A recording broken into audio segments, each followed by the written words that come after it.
A simple request on a cold afternoon. It was one of those crisp afternoons where the sky stretched wide and blue over New York City, and the streets pulsed with the usual rhythm of life, horns honking, people rushing past one another, and the scent of roasted peanuts drifting from street carts. In the middle of all this motion, a young man named Barron Trump was quietly making his way down a less-traveled street, his hood up, trying to blend in and enjoy a rare moment of normalcy. Barron had grown up in the public eye, but deep down, he was just a young man like any other. He craved peace, real conversations and real experiences beyond the walls of his family's name. That afternoon he carried no entourage, no cameras followed him.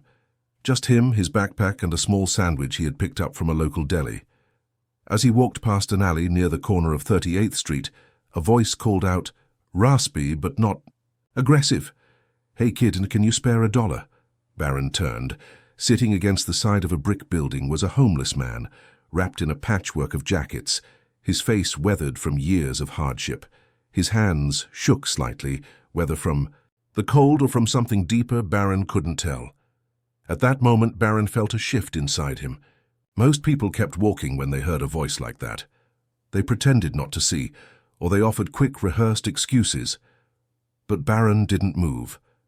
He stood still, meeting the man's tired gaze with an openness that was rare in a city so quick to move on. $1, Barron repeated softly. The man nodded. Just $1, for a coffee, maybe a sandwich. Barron reached into his pocket, feeling the few loose bills he had tucked away. He pulled out a single dollar, but before handing it over, he hesitated.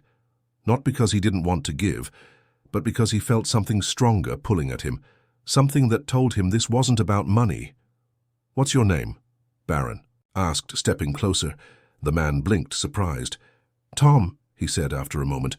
"Hi, Tom," Barron said, kneeling so he could speak at eye level. "Are you okay?" Tom gave a half laugh, half cough. "Do I look okay?" he said with a weak smile. But Barron didn't laugh. He stayed quiet, giving Tom the space to speak if he wanted. Tom looked around nervously, as if expecting someone to yell at him for talking too long, for existing. No one came. "I used to be a carpenter," Tom said after a long pause. "Had a family once, wife, kid. Lost it all after an accident on the job, back problems, couldn't work. Then, well, it just kept getting worse." Barron listened, the dollar still pinched lightly between his fingers. His mind was spinning, not with judgment, not with pity, but with the purest form of understanding he could manage at that moment. "How long have you been out here?" he asked quietly. Tom shrugged. "Couple of years. Some days are better than others." Barron's heart twisted. He thought about the warm apartment he would return to that night, the clean bed, the meal waiting for him, things he had never even thought twice about. He slipped the dollar back into his pocket. Instead, he pulled out his phone. "Hey," Barron said, "can I buy you lunch instead?" Tom's eyes widened, suspicious. "You serious?" "Yeah," Barron smiled. "Come on, there's a place around the corner. They've got great soup." Tom hesitated, looking down at his ragged clothes. "I'll pay," Barron said, seeing the fear in his eyes. "And no one's going to care what you're wearing." Slowly, Tom got to his feet. He winced as his joints protested, and Barron instinctively reached out an arm to steady him. Together, they walked the half-block to a small diner tucked between a dry cleaner and an old bookstore. The waitress at the counter barely blinked when she saw Tom. She gave them both a smile and led them to a booth. Barron handed Tom a menu. "Order whatever you want," Barron said warmly. Tom's hands shook as he picked up the laminated sheet. He stared at it for a long moment, his eyes glistening. Then, in a hoarse voice, he said, "Thank you." Barron just nodded. The two sat there for over an hour. Tom talked about his life, the good parts and the painful parts. He talked about building houses with his own hands, about teaching his son how to ride a bike, about losing his job, losing his home, and the slow slide into a life he had never imagined for himself. Barron didn't interrupt. He didn't judge. He simply listened. And when Tom finished his meal, a simple bowl of chicken noodle soup and a turkey sandwich, Barron did something that would change both of their lives. He said, "Tom, what would you do if you had a fresh start? Tom blinked, confused. "I mean it," Barron said. "If you could start over, what would you do?" Tom swallowed hard. "I'd work again," he said. "Not anything big, just something. Fixing things. Painting. Whatever it takes, I'd be useful again. I'd be proud again." Barron leaned back in the booth, his mind racing. He knew he couldn't change the whole world that day. But maybe, just maybe, he could change one world. One small promise, one giant change. Barron sat quietly across from Tom, swirling the last of his lemonade with his straw, thinking carefully. Outside, the sun had begun to dip lower in the sky, casting long shadows across the diner's linoleum floors. The city buzzed beyond the glass windows, but here, in this tiny pocket of stillness, something important was happening. Something that would ripple far beyond the two lives sitting in that booth. Tom wiped his mouth with a napkin, his hands trembling slightly. Whether from nerves, exhaustion, or disbelief, Barron wasn't sure.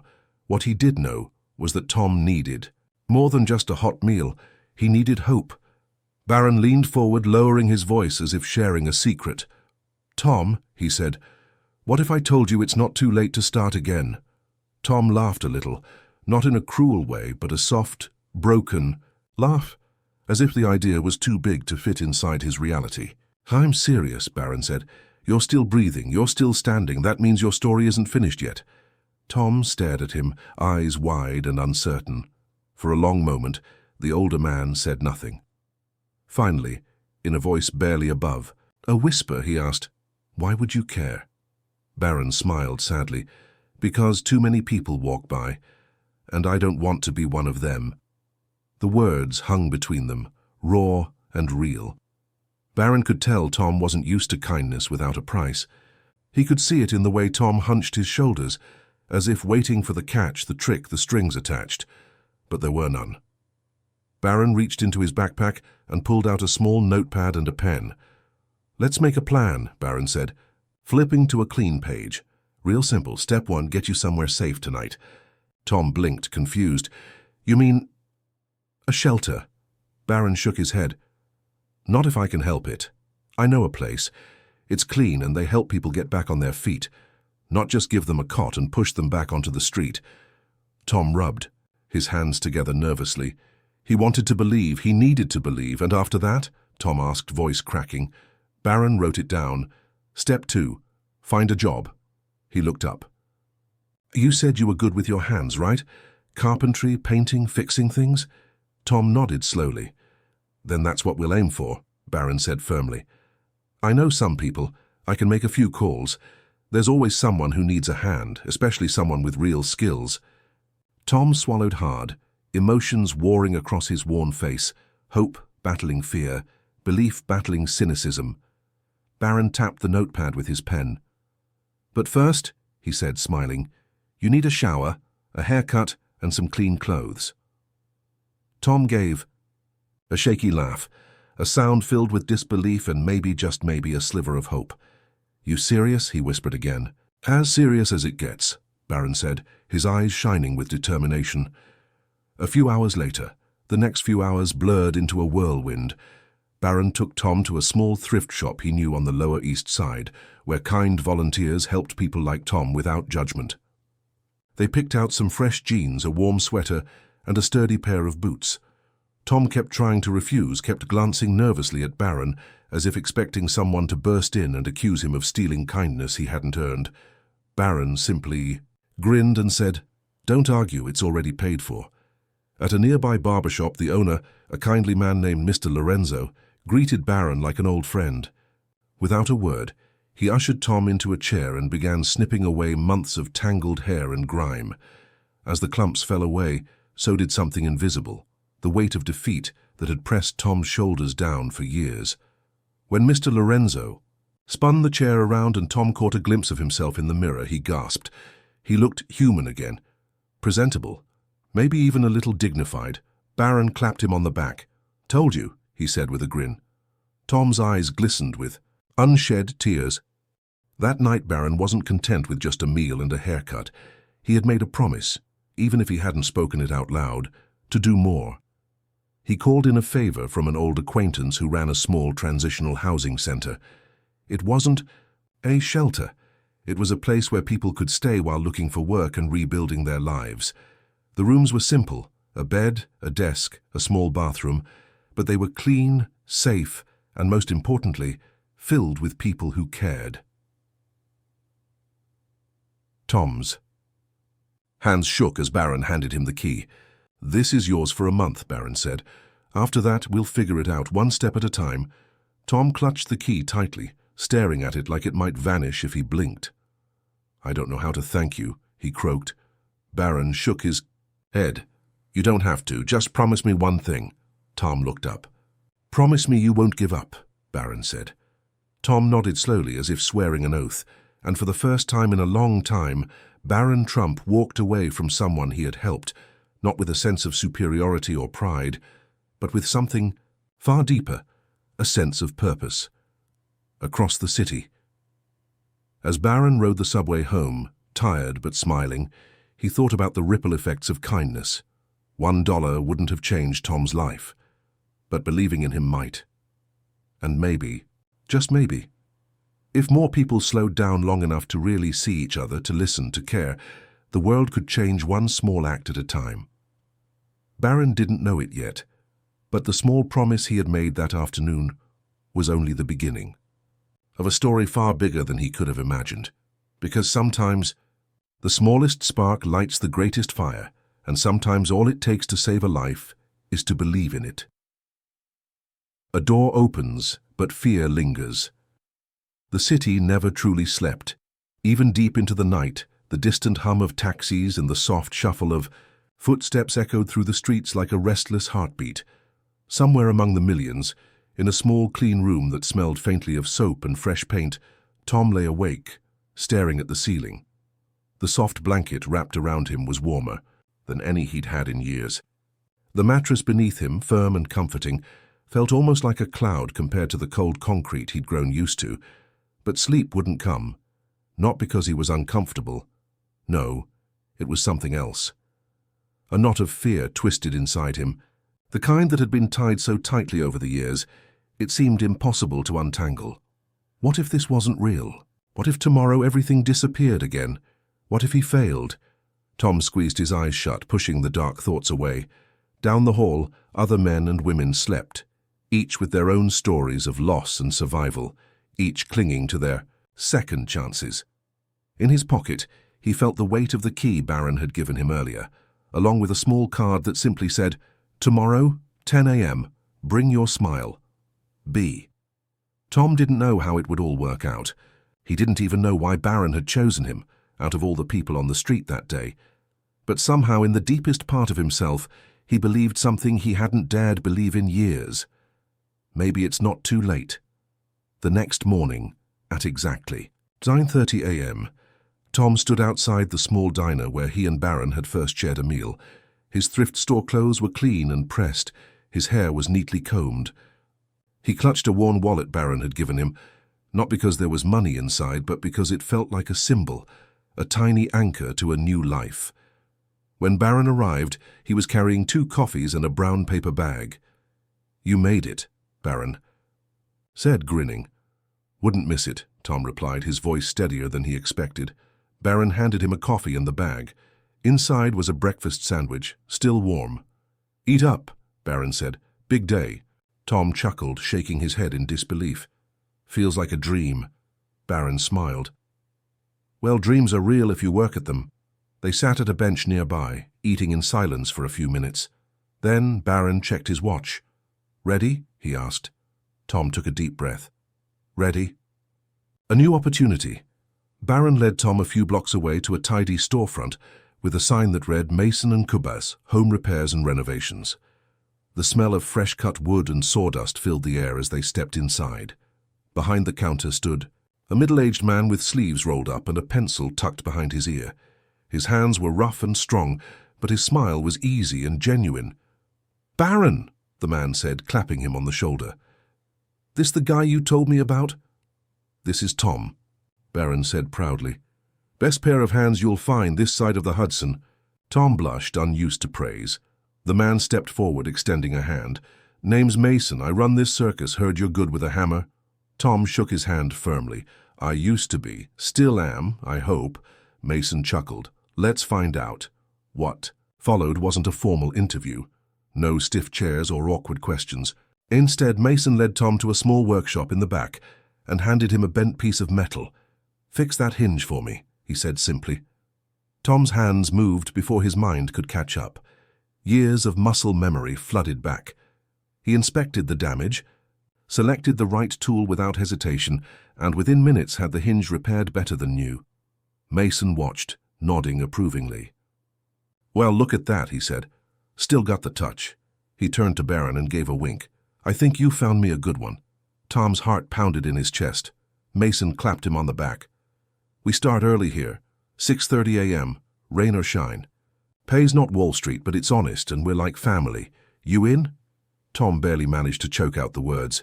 "I'm in." Mason grinned. "Good. You start tomorrow. Welcome aboard." A heavy moment as Tom and Barron stepped back onto the sidewalk. The weight of the moment hit Tom all at once. He had a job. He had a place to sleep. He had hope. He turned to Barron, his eyes swimming with emotion. "I don't know why you're doing all this," Tom said, voice shaking. "But I swear to you I won't waste it." Barron shrugged, a little embarrassed by the intensity of the gratitude directed at him. "You don't owe me anything," he said. "Just promise me you'll pay it forward someday." Tom nodded fiercely. "I will, I swear." They stood there for a long moment, two very different men from two very different worlds, united by something stronger than money, stronger than circumstance. Compassion. Barron clapped Tom on the shoulder. "Now go get some rest. You've got an early morning." Tom laughed, a deep, hearty laugh that he hadn't heard from himself in years, and for the first time in a long time, he allowed himself to believe in tomorrow. Meanwhile, as Barron walked away, blending back into the city crowds, he couldn't shake a feeling in his gut. He had helped Tom find a job, a place to live, a fresh start. But something told him the story wasn't over yet, because real life wasn't like fairy tales. The past had claws. Fear didn't vanish overnight. And sometimes the hardest part of getting a second chance wasn't grabbing it. It was holding on when the storms came back. Barron made a silent promise to himself. "I won't.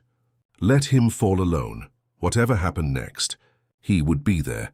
Old ghosts knock loudest. The hammer struck the nail with a loud, satisfying crack. Tom stood back, wiping sweat from his brow with the sleeve of his shirt. The morning sun blazed overhead, casting hard shadows on the sidewalk, where Mason's team was busy restoring the front porch of an old brownstone. It had been 3 days since Tom started work, and every morning he woke up before the sun, still half expecting it all to be a dream. But every morning the key was still in his hand, the mattress was still under his back, and now the rough wood under his fingers was real too, solid, unforgiving. It's honest. Tom had forgotten how good it felt to build something, not just with hands but with heart. "Hey, Tom," Mason's voice called out from the truck parked nearby. "Take 5, will ya?" Tom nodded, setting down his hammer and stretching his aching back. He looked around at the team, men and women of all backgrounds, laughing, working, sweating side by side, and for the first time in years, he felt like he belonged somewhere. He didn't want to lose it. Not again. Not ever.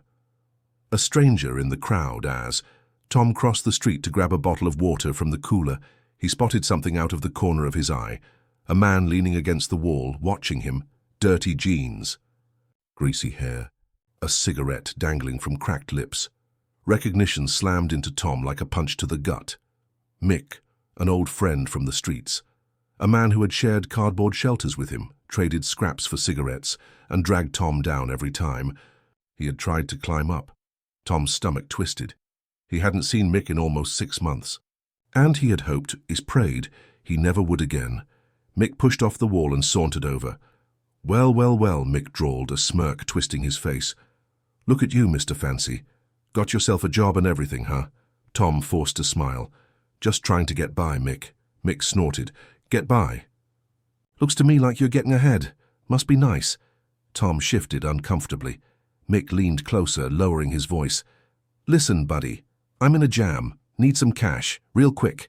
$50. You got it? Tom's mouth went dry. $50. It was more than he had in his wallet. Barron had warned him not to carry much cash yet, just enough for emergencies, and even if he did have it, he knew where that money would go. Straight into Mick's veins or up his nose. Old habits, old ghosts. I can't, Mick, Tom said quietly. I'm sorry. Mick's eyes narrowed. Can't. Or won't. Tom held his ground. Can't. For a moment he thought Mick might swing at him. The tension crackled between them like a live wire, but then Mick laughed, a harsh, broken sound, and stepped back. Thought you were better than the rest of us, huh? He sneered. Newsflash. Tommy boy, you'll be back in the gutter before you know it. Tom said nothing. Mick turned and walked away, disappearing into the crowd as suddenly as he had appeared. Tom stood there, heart hammering against his ribs, the taste of fear bitter in his mouth. The harder choice. That night, Tom sat on the edge of his bed, staring at the cracked screen of his old phone. He had 2 missed calls from a number he didn't recognize. Probably Mick, probably trouble. His hands shook as he set the phone down. Part of him, the old, broken part, whispered that Mick was right, that this life, this second chance, was a lie, a trick, a dream he would eventually wake up from in some dirty alley. But another part of him, the part Barron had reignited, whispered something else. You are worth saving. Tom grabbed the small notebook Barron had given him and flipped it open. Inside, on the first page in Barron's neat handwriting, were 3 simple rules. Show up every day, work hard even when no one's watching. Never ever go backward. Tom traced the words with his finger. Then he made a choice. He blocked the number, he packed his lunch for work, and he set his alarm for 5 a.m. Meanwhile, across town, Barron sat in a small coffee shop, laptop open, reading through emails. He wasn't supposed to be involved. Not really, but he had quietly set up a fund, anonymous, to cover Tom's rent at the Transitional Housing Center for a few more months. He had also arranged for Mason to offer free training courses, teaching Tom new skills like electrical work and advanced carpentry. Barron wanted Tom to stand on his own, but he also knew that real strength sometimes needed a little support at the beginning. As he sipped his coffee, Barron smiled to himself. One man, one chance. One future worth fighting for. He didn't know exactly why he had stopped that day when Tom asked him for $1. Maybe fate, maybe something bigger. But whatever the reason, he was glad he did. Because kindness, Barron had learned, didn't just save the receiver. Sometimes it saved the giver too. The next test. The next morning, Tom showed up at the worksite early, before even Mason arrived. He set up the tools, swept the sidewalk, reviewed the project plans they had pinned up. When Mason pulled up in his truck and saw Tom working by the light of the rising sun, he simply shook his head in amazement. You're a machine, Tom, he said, grinning. Tom just smiled, a real, genuine smile that lit up his whole face. It wasn't about impressing anyone. It was about proving something to himself. But later that afternoon, as they worked to replace a cracked foundation beam in one of the old houses, disaster nearly struck. A loose board, hidden under layers of dust, gave way beneath Tom's feet. He fell hard, slamming his arm against a heavy iron pipe. Pain exploded through him, and for a terrifying second he couldn't move. Mason and the others rushed over. Are you all right, buddy? Mason asked, crouching beside him. Tom gritted his teeth. His arm throbbed, but he managed to sit up. I'm fine, he gasped. Just give me a minute. Mason nodded, worry etched across his face. You sure you don't wanna get checked out? Tom shook his head fiercely. I'm staying. He could have gone to the hospital. Could have taken the day off. No one would have blamed him. But Tom knew better. He knew how slippery the slope was, how one missed day could turn into 2, how fear could fester in downtime. He needed to fight, not just for the job, for himself. With Mason's cautious blessing, Tom finished the day working one-handed when he had to, stubbornly refusing to give up. When the sun finally set and the tools were packed away, Mason clapped him on the back. You're tougher than you look, Tom, he said warmly. Proud to have you with us. Tom smiled through the pain, because for the first time in years, he was proud of himself too. Facing the past, holding the future.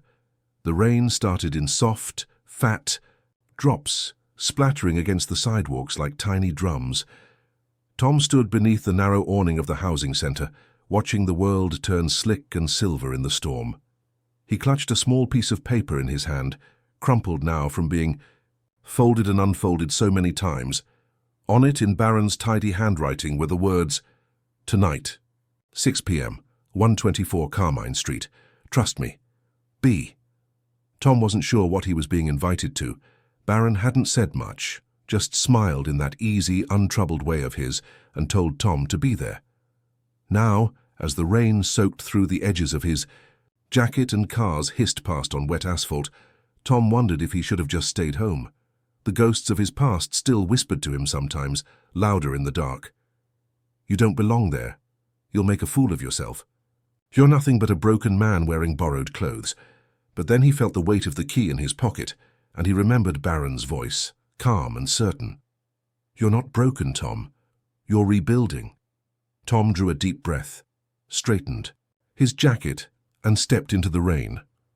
A New World Carmine Street was an older part of the city, narrow brick buildings, little cafes glowing warmly through rain-speckled windows. Tom found number 124 easily. It was an old community center, the paint a little faded but the lights inside warm and bright. Pushing open the door, Tom was immediately met with the scent of coffee, baked bread, and something else he couldn't quite place. Hope? Maybe. Inside, rows of folding chairs had been set up, and people, dozens of them, were filtering in, shaking off umbrellas and stamping rain from their boots. At the front of the room, a simple banner hung. Second Chances Celebration, Night Tom. Froze. All around him were people like him, some still carrying the weight of hard times, others dressed neatly, but with the quiet eyes of survivors. He was still standing there, stunned, when Barron appeared beside him. "You made it," Barron said, clapping him on the back. Tom gave a shaky laugh. "What is this?" Barron grinned. "You'll see. Come on." He led Tom to a seat near the front, where a little table had been set up with name tags and coffee. Tom noticed his hands trembling as he picked up a cup.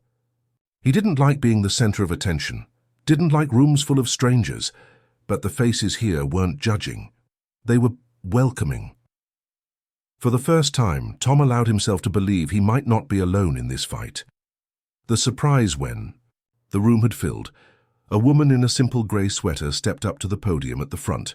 She smiled warmly at the crowd. "Good evening, everyone. My name is Sarah, and I'm the director here at the New Start Foundation. Tonight we're celebrating the incredible journeys of some very special people." Applause rippled through the room.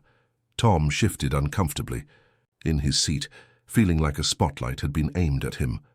Sarah continued, "Life doesn't always go the way we plan. Sometimes we fall, sometimes we lose everything. But every person in this room has something stronger than the obstacles they've faced. Courage." The room grew quiet. "And tonight," Sarah said, her voice thick with emotion, "we want to honor a few individuals who have shown extraordinary resilience, hard work, and kindness."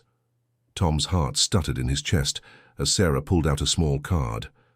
"Our first honoree is Tom Weller." The world tilted. Tom sat frozen as the room burst into applause. Barron nudged him gently. "Go on," he said, smiling. Somehow Tom found his legs and walked stiffly to the front. Sarah handed him a small plaque. Nothing fancy, just a wooden base with a simple engraving, "Tom Weller, for showing that it's never too late to build." Again, Tom stared at it, throat tight. Sarah leaned in and whispered, "You deserve this, don't ever doubt it." Tears burned behind Tom's eyes. He turned to the room, this room full of people who understood what it meant to lose and fight and hope again, and managed to choke out a few words. "Thank you," he said hoarsely. "I never thought I'd stand anywhere like this again." The applause that followed wasn't loud or wild. It was real, and somehow that made it mean more than all the cheers in the world. A deeper test later that night, as the celebration wound down, Tom wandered out into the quay. Rain, he needed air, space to think. He stood under a street lamp, the plaque still clutched in his hand, watching the raindrops shatter against the pavement. That's when he saw him. Mick again, leaning against a mailbox, smoke curling from his cigarette, eyes sharp and glittering. Tom's stomach turned. "You think a piece of wood makes you better than me?" Mick sneered, stepping closer. Tom didn't answer. Mick flicked his cigarette into the street. "You'll be back," he said. "They always come back." Tom thought about it, really thought about it. He thought about the cold nights, the hunger, the despair. He thought about the quiet kindness of strangers, the rough calluses building back on his hands, the warm bed waiting for him tonight. He thought about Barron, about someone who had stopped, listened, believed, and for the first time in his life, Tom didn't feel ashamed of who he was anymore. He stepped closer to Mick, but his voice was calm. "No, Mick," he said softly, "I'm not coming back." And he meant it. Mick cursed under his breath and stumbled away, disappearing into the rain. Tom stood there a moment longer, letting the past slip off his shoulders like a heavy coat he no longer needed. Then he turned and walked back toward the warm lights of the community center and the future that was finally opening wide before him. Meanwhile, across the street, unseen by Tom, Barron leaned against the side of a building, hands stuffed in his pockets, watching. He had come out looking for Tom when he saw the encounter unfold. Barron smiled to himself. Tom had passed the real test and the hardest one, not resisting temptation, not surviving hardship, choosing hope over fear. Barron didn't step out of the shadows. This was Tom's moment. And deep down, Barron knew something else too. Sometimes helping someone wasn't about carrying them. It was about standing quietly behind them until they could walk on their own. And tonight, Tom was walking tall the crossroads of dreams. The sun cracked through the clouds the next morning, painting the city in gold. For the first time in years, Tom woke up before his alarm, not from fear or cold, but from something new, excitement. He swung his legs over the side of the bed and sat there for a moment, letting it wash over him. The dusty sunlight, the smell of clean laundry, the sound of birds outside the window. Small miracles he hadn't noticed in a lifetime. Pinned above his nightstand was the simple plaque from the night before. Tom Weller, for showing that. It's never too late to build again. Tom smiled softly at it. Then he reached into the drawer and pulled out something he hadn't dared touch for years. A battered old leather-bound notebook. On the first page, in messy handwriting, was written, "Dreams, plans someday." He flipped through the old notes, the sketches of homes he'd once wanted to build, the ideas for small repair businesses, even silly drawings of work vans with his name on them, his dreams, buried for so long under survival. But now, maybe it wasn't too late to dig them back up. The unexpected visitor at Mason's shop that afternoon, things were buzzing as usual. Tom had spent the morning sanding down old doors and repairing cracked window frames. His hands moved with the surety of a man who knew his craft and loved it. Mason barked orders in his usual gruff but friendly way. Miguel cracked jokes, and the smell of sawdust and sweat filled the air. Just another day, until a silver SUV pulled up out front. Two men in suits stepped out, carrying clipboards and smiling politely. Mason wiped his hands on a rag and walked over to meet them. Tom watched curiously from a distance, feeling a tiny knot of worry twist in his stomach. After a few minutes of talking, Mason waved Tom over. "Tom," Mason called, "come here. You're going to want to hear this." Tom wiped his palms on his jeans and approached, trying to quiet the sudden thudding of his heart. "This here is Mr. Walters," Mason said, jerking his thumb at the older man. "Big developer. They're starting a massive community rebuild project on the south side." Walters extended a hand, his grip firm and businesslike. "I heard about you, Tom. Mason and a few others had a lot of good things to say." Tom blinked. "Me?" "Yep," Walters said. "We need skilled workers, and not just hammer swingers. We need people with leadership skills, people who know hardship, and know how to build from the ground up." Tom opened his mouth, but no words came out. Walters smiled. "We're offering a foreman position. Good pay, full benefits, room to grow. We're rebuilding entire neighborhoods, not just homes, but lives." Tom stared at him, heart pounding. A foreman, him. Walters continued, "It won't be easy. Lots of responsibility, lots of trust. You'd be managing crews, training new hires, and making real change. You'd be working 6 days a week, long hours. It's a lot." Tom swallowed. He thought about the long, bitter nights he'd spent curled up under cardboard boxes. He thought about the times he'd stared at skyscrapers and wondered if he'd ever be anything but forgotten. He thought about the man Barron Trump had seen, the man even Tom hadn't believed still existed. Walters clapped him lightly on the shoulder. "Think about it," he said. "We could use someone like you." And with that, he and his assistant climbed back into their SUV and disappeared into the city. Torn that night, Tom sat by his window, the silver light of the moon spilling over his work boots and folded clothes. The opportunity felt enormous, terrifying, unreal. He pulled out his notebook, again, flipping to the last blank page, and for the first time he didn't just dream. He planned pros and cons, risks and rewards, fears and hopes. Could he handle leadership? Could he guide others when he had spent so long lost himself? The doubts gnawed at him, but then he thought about the old woman on her repaired porch, about the workers laughing at Mason's shop, about Barron's hand steady on his shoulder when he had almost fallen again, and slowly, steadily the fear inside him began to loosen its grip. Because maybe leadership wasn't about being perfect. Maybe it was about knowing what it felt like to fall and helping others rise anyway. Seeking advice, the next afternoon Tom found Barron sitting on a park bench, tossing crumbs to the pigeons. Barron grinned when he saw him. "Hey, superstar," Barron said. "Heard you caused a little stir at Mason's." Tom sat down heavily beside him. "I don't know what to do," Tom admitted. Barron just nodded, letting the silence stretch. "I'm scared," Tom confessed, voice cracking. "I don't want to mess this up. I don't want to let everyone down. I don't want to let myself down." Barron turned to look at him, serious now. "You're not scared of failing, Tom," he said quietly. "You're scared of believing you deserve to succeed." Tom blinked, stunned. Barron smiled gently. "You do deserve it. Every broken step you've taken, every mistake you've survived, every morning you woke up and decided to keep fighting." Tom buried his face in his hands.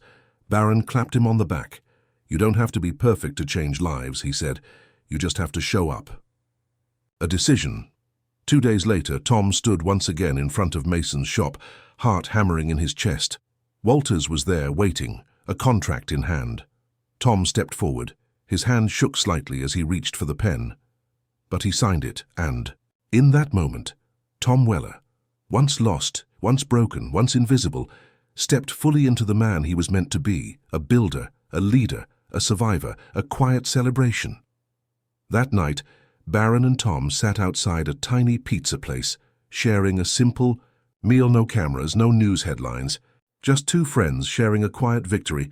Tom raised his slice of pizza like a toast. "To second chances," he said. Barron grinned and clinked his slice against Tom's. "To new beginnings," Barron said, and somewhere deep inside, Tom felt it. A warmth stronger than any storm, a hope sturdier than any fear. He wasn't just surviving anymore, he was living, and the best part of his story was still being written. A house called Hope It had been 6 months since Tom signed the contract, 6 months of early mornings and late nights, 6 months of scraped knuckles, heavy lifting, and learning to lead, 6 months of slowly rebuilding. Not just broken buildings, but broken spirits. The South Side neighborhood, once forgotten, crumbling, nearly lost, was beginning to change. Street by street, home by home, the walls were going up, fresh and strong.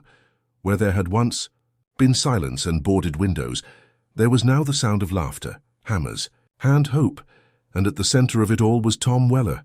He wore a hard hat now, so bright yellow and a little scuffed, and a tool belt slung around his waist like a badge of honor.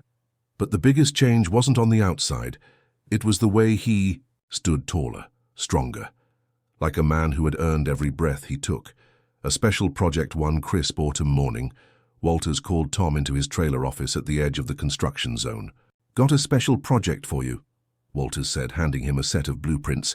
Tom unfolded them carefully. It wasn't just any house.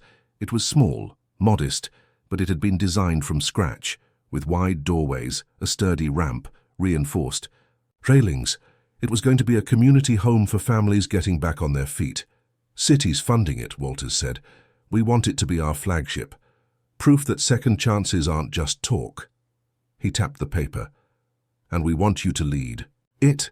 Tom stared at the blueprints, heart pounding. You mean build it? He asked. Walters grinned. Build it. Finish it. Dedicate it. Tom swallowed hard. I'd be honored, he said, voice thick. Walters clapped him on the shoulder. I had a feeling you'd say that. Building hope for weeks, Tom threw himself into the project with everything he had. He handpicked the crew, a group of guys who had fought their own battles, guys who understood what it meant to fall and rise again. Some were former addicts, some had served time, some had just been lost. But they shared one thing now, a commitment to building something that mattered. Every nail driven, every board placed, every brushstroke of paint was a declaration. We are more than our pasts. We are builders of the future. The neighborhood kids came by after school, watching wide-eyed as the walls climbed higher. Tom taught them how to hold a hammer, how to measure twice and cut once, how to believe in themselves when no one else had. And slowly, a home grew out of the dust and concrete, not just a shelter, a symbol, a surprise. Guest. The day of the ribbon cutting arrived. The house gleamed under the bright morning sun, fresh white siding, a cheerful blue door, flower beds already blooming along the path. The mayor was there. Local news stations had shown up. Families from the community gathered, buzzing with excitement. Tom stood near the porch, adjusting his tie nervously. Walters grinned at him. Relax, you earned this. Tom nodded, heart pounding. The mayor stepped up to the microphone. Ladies and gentlemen, she said, today we celebrate more than just a house. We celebrate resilience, community, and the incredible human spirit, and none of it would have been possible without one man's vision and hard work. She turned and gestured. Please welcome Tom Weller. The crowd erupted in applause. Tom swallowed hard and stepped forward, the weight of the moment pressing down, but not crushing him. He looked out at the faces, the kids, the families, the workers he had fought beside. And there, near the back of the crowd, leaning casually against a lamppost with a proud smile on his face, was Barron Trump. Their eyes met. And in that moment, Tom felt it, a wave of gratitude so strong it nearly knocked him over. He gripped the microphone tightly. I don't have a long speech, Tom said, voice shaking a little. I just want to say, this house isn't just made of wood and nails. It's made of every person who didn't give up. It's made of every small kindness that kept us going when we thought we couldn't. He paused, breathing in the cool air.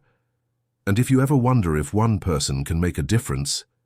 He looked straight at Barron. I'm standing here because someone believed in me when I couldn't believe in myself. The crowd was silent, hanging on his every word. Tom smiled through the tears shining in his eyes. This house, he said, a voice strong now, isn't just a place to live. It's proof that no matter how far you've fallen, there's always a way back. The crowd roared with applause. Walters handed Tom a giant pair of scissors. With a deep breath, Tom cut the ribbon. The blue door swung open, and with it, so did a new chapter, for the families who would live there, for the community that had learned to believe again, and for a man who had once thought his story was over. Later, after the crowd thinned and the news vans drove off, Tom found Barron sitting on the porch steps, watching the sunset blaze across the sky. Tom sat down beside him, the house glowing warmly behind them. Didn't think you'd make it, Tom said, nudging him. Barron laughed. Wouldn't miss it for the world. They sat in comfortable silence for a while, watching the light fade into deep indigo. You know, Barron said finally, you didn't just build a house, Tom. Tom looked at him. You built a legacy. Tom chuckled softly. Sounds too fancy for a guy like me. Barron shook his head. It's true. Every kid who grows up under that roof, every family that gets a second chance, that's part of you now. Tom swallowed hard, emotions thick in his chest. He reached into his pocket and pulled out his old battered notebook. Flipping to the last page, he wrote carefully, "Dream. Build a house. Reality. Build a future." He snapped the notebook shut and smiled, and for the first time in a long, long time, Tom Weller felt whole. Final scene. A simple gesture. As they stood to leave, Tom reached into his pocket and pulled out a crumpled dollar bill, the same one he had been given months ago by Barron after that first sandwich at the diner. He pressed it into Barron's hand. Barron looked at him, eyebrows raised. "For the next one," Tom said, smiling. Barron laughed and tucked it carefully into his jacket pocket. Then they shook hands, not as charity giver and charity receiver, but as equals, as brothers in hope. And together they walked down the street, into a future brighter than either of them had dared to dream.